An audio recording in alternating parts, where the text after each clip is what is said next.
You're listening to the Omnicast. I'm your host, Tyler Jacobson, with Dan and Nix. Hey, everybody. Today, we are going to address something that's a big annoyance for me. I'm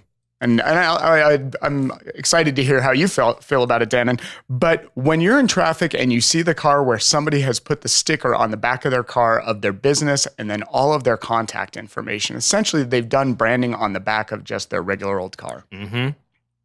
So I want to explore that today, and I want to see what they think they're getting out of it.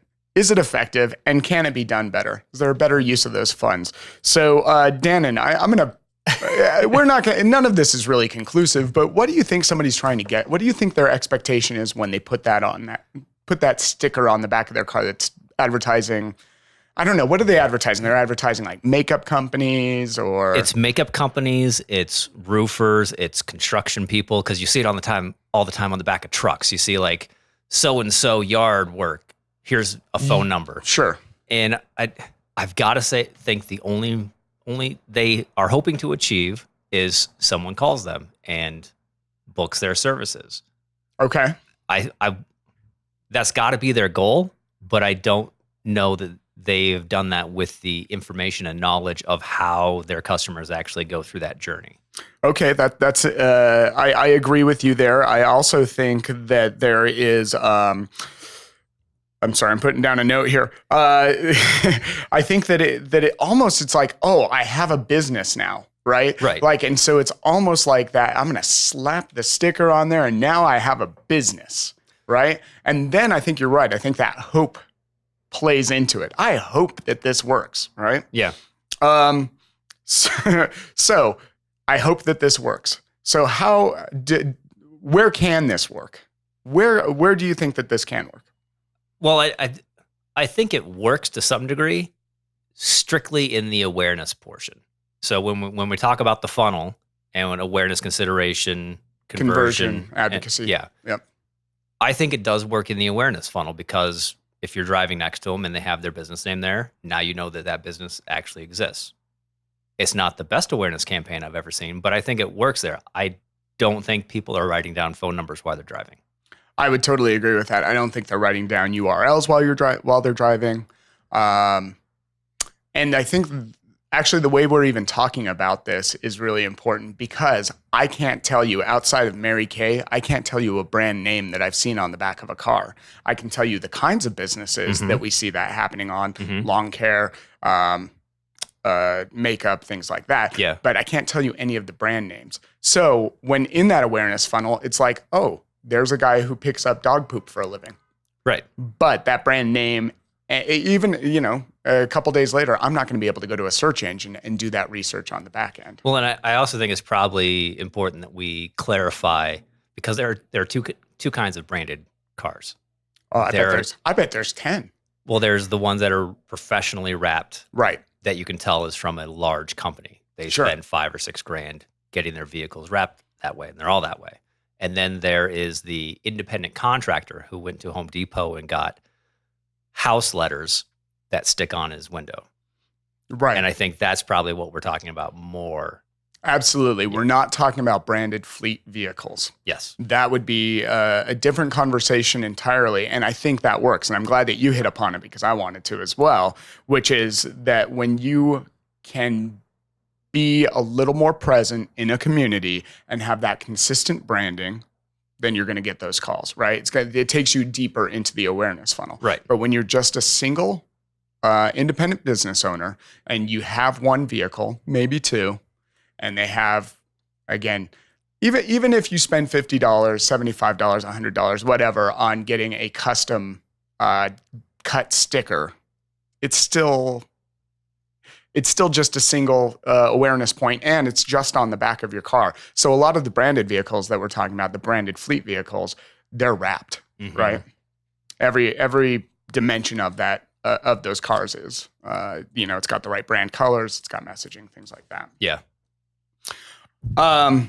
So a place that I think it can also work is when the car is parked at your home, or maybe I don't know. I guess if you have an office, you can have, any place where somebody can see that vehicle repeatedly. They can pass it on a regular basis. Now, have you seen that? Have you seen vehicles in your neighborhood that have that kind of branding on them? No, I haven't, which is surprising because I live in Aurora, which actually has a lot of those businesses located in Aurora. So I see them driving around, but I've never seen one parked in my neighborhood. Okay. And I've seen a couple parked definitely in my neighborhood, and I don't know that it makes me want to approach those people. I don't know that it actually is impactful. And again, I can't remember the brand names of any of the companies. I can't even remember what they do at this point. But it doesn't make it more approachable. So I might know that this person does handyman services in my neighborhood, I guess. Right. Maybe. So because we see this a lot with lawn care, makeup, home services, do you think when those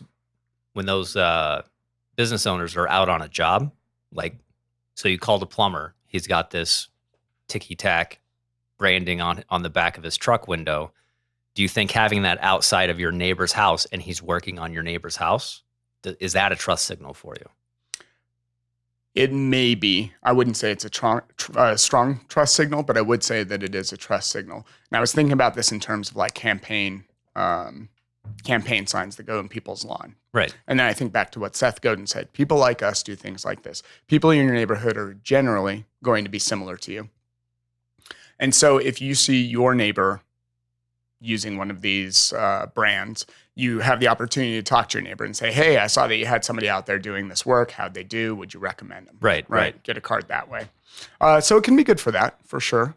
So you're saying that maybe it's not necessarily when the car is parked in front of their own house. It's when it's parked in front of your neighbor's house. Yeah, especially in lawn care and home services. Yeah. I totally agree. Yeah. But I don't know, because we look at branding all the fucking time. Sorry. Like, when you look at someone's home branding that they put on their back windshield, it doesn't make me think that's a successful, trustful company. It makes me think that's a small-time person who is trying to do it on their own. Right. And how much confidence do you have, especially the shittier the branding? Now we're all cussing. The shittier the branding, the less trust there really is. Mm-hmm. If you can go out there and you can wrap your car. Okay, so here's one. There's an air conditioning, and I think it might be a fleet vehicle, but there's one that I pass on the way home. Mm-hmm. And it's got this really bright green color. I don't know that I know the name of it, but I know that it's like AC, HVAC repair type of stuff. That to me signals trust. That to me signals that it's a company that's been around for a while and intends to be around for a while. Right. The easier your sticker is to put on, the easier it is to remove, the less permanent it feels like your company is. But I think there's also a medium that I would encourage all small business owners to hit. Rather than going and getting those white peel and stick letters from Home Depot, get online, look for die-cut vinyl stickers, and make a small one. It'll cost you $100, $200.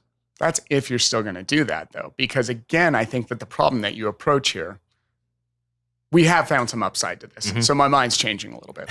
But I think that the bigger problem that you have here, though, is there a better way to spend that money, which we'll get to. We'll get to. So the other thing, so let's go back to the hope thing before we get to is there a better way to spend money? The hope thing. So we hope that small business owner, they've slapped that crap on the back of their bumper. Also, apply this stuff, like take 10 minutes and just make sure it's straight, right? How hard is that? Make sure the letters are spaced even. Yeah. Come on now, people. And the other thing that really pisses me off, and we'll get into this later, there's an email address on there, right? Oh, man. And the email address is, again, like Brianna's Beauty _Denver@gmail.com. Oh, I've seen worse than that. I've seen like Brian whatever @1278@gmail.com. Like the name they wanted was taken, so they just added numbers. Yeah. Come on, guys. And then they put it on the back and you're like, oh, I'm going to remember that one. So that's stupid. Right over here. I'm not even going to mince words there. That's just stupid. So yeah, I think that we can say that the more information on the back of, or that you're trying to have your audience ingest, the less they're actually going to get. Right. And I think you're coming to the point of, if you're going to do this, do it with some kind of intention. Right. And then have a measurable outcome there. Right. So one of the things, and when I was taking the note earlier that I hadn't thought of previously though, is, but if you're going to put a phone number on the back of your car, why not get a traceable phone number? You can do that for free through Google Voice. Yes. And then you can see, am I even getting non-spammy calls through this number? Right. If you are going to put an email address up there, one, don't. But two, if you are, make it a unique email address and make it something that you can say, I got this email because somebody saw my car. That's the only place this email is published. Well, and I like your, if you're going to put an email address up there, don't. Yeah. Because really it should be your website. Right. There is no reason that any business owner, if you make more than $50 a month doing a business, you can have a website and still make a profit. Absolutely. Like, there's just no excuse anymore. Yeah. Even if it's one page saying, this is me, this is what I do. Right. Here's the number you call. Use the traceable number. Right. Yeah. Yeah. So let's then jump. But again, I think the problem that I'm continually facing here is that I am not remembering brands. I'm not really remembering brands on cars. Right. And so, yes, I agree with you. I think we can remember details. Like, there's the plumber's truck with the plumber coming out of the back door. I remember that one. I don't know what brand it is. But that's not a shitty, poorly executed single business owner. It's not. That's a wrap. That's true. Right? That's and true. so I think that's a different thing. But where, again, if we go back to that upside of my neighbors getting plumbing work done, there's a plumbing truck with even the crappy Home Depot letters on the back. Right. I know they're getting plumbing services done. So now I can at least go to them. I don't need to remember the brand. Right. As long as that plumber did a good job and dropped a business card off with my neighbor, I can go back and I can get that recommendation. Yeah. So that would be the upside. All right. Where is a better place to spend money? So if we're talking about doing Home Depot letters and we're talking about time, that's a $50 project, right? Yeah. Probably. Yes. So where else can they better spend the $50? And maybe there isn't a better place, honestly. Let's throw in the domain name with that as well, because we were just saying you want to do a domain name on there. Right. And yeah, so don't do the email address. If you can get people to your domain at all, then they can do the email from there. So let's talk about $100. Yeah. I think there's a couple pros and cons. The benefit of doing the vehicle is it's $100 one time. Right. And it's not like a month-over-month cost. Now, the downside is it looks terrible and it's not a great brand ambassador for you. And you might not be getting shit off of it. Right.